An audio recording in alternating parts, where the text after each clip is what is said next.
चलिए बढ़ते हैं खबरों की ओर। पंचायत चुनाव रोकने को लेकर लगाई गई याचिका पर हाई कोर्ट ने फैसला सुनाते हुए चुनाव प्रक्रिया पर रोक लगाने से इनकार कर दिया है, जिस पर कांग्रेस प्रवक्ता के मिश्रा ने अपनी प्रतिक्रिया देते हुए कहा कि हाई कोर्ट का फैसला सर्वोपरि होता है और इसे स्वीकार करना चाहिए। साथ ही सवाल खड़ा किया है कि निवाड़ी, जो कि नया जिला बना है, उसका चुनाव किस सन के आरक्षण के आधार पर होगा।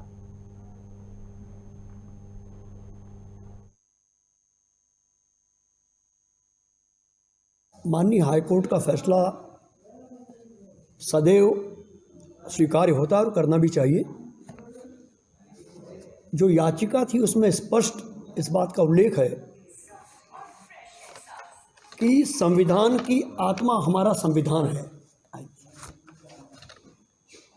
और उस संविधान के अनुच्छेद 243C और 243D में इस बात का स्पष्ट उल्लेख है कि डिलिमिटेशन होना चाहिए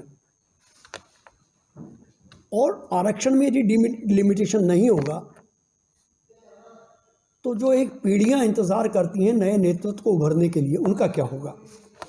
और सबसे बड़ी विसंगति जो संवैधानिक है वो यह है कि डिलिमिटेशन को लेकर दो अलग अलग नियम क्यों इलेक्शन में। एक नियम हम आरक्षण को लेकर 2014 का मान रहे हैं और फिर 7 साल बाद 2019 में हम जनपद अध्यक्षों का आरक्षण नया कर रहे हैं।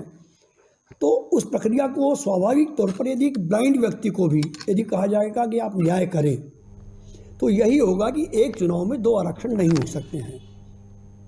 हाईकोर्ट ने आज पंचायत चुनाव प्रक्रिया पर रोक लगाने से इनकार कर दिया है, जिसके बाद कांग्रेस नेता और वरिष्ठ वकील विवेक तन्खा ने सुप्रीम कोर्ट में याचिका लगाने की बात कही है, जिस पर भाजपा नेता राहुल कोठारी ने कहा कि भ्रम और झूठ के आधार पर तथ्यहीन बातें जो रखी गई थी उसको हाई कोर्ट ने दरकिनार किया है। वहीं उन्होंने कांग्रेस पर हमला करते हुए कहा कि उन्हें इस प्रकार का प्रपंच नहीं रचना चाहिए और जनता के बीच जाकर चुनाव लड़ना चाहिए।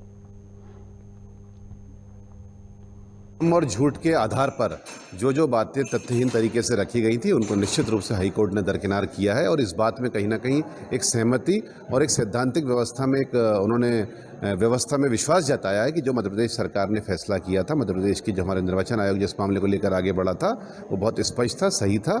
हमें लगता है कांग्रेस पार्टी को इस तरह से प्रपंच नहीं रचना चाहिए, जनता के सामने चुनाव लड़ने जाना चाहिए और उसका जो भी नतीजा आए उसको शिरोधार्य करना चाहिए। कांग्रेस पार्टी निवाड़ी का बहाना बनाकर चुनाव को टालने का प्रयास तो कर रही है, लेकिन ये बात भूल जा रही है कि निवाड़ी में हाल में ही चुनाव हुआ था और उनके बहुत मजबूत गढ़ को जो है भारतीय जनता पार्टी के ऐसे कैंडिडेट ने ढहा दिया जो अपने आप में बहुत बड़े व्यक्तित्व नहीं थे।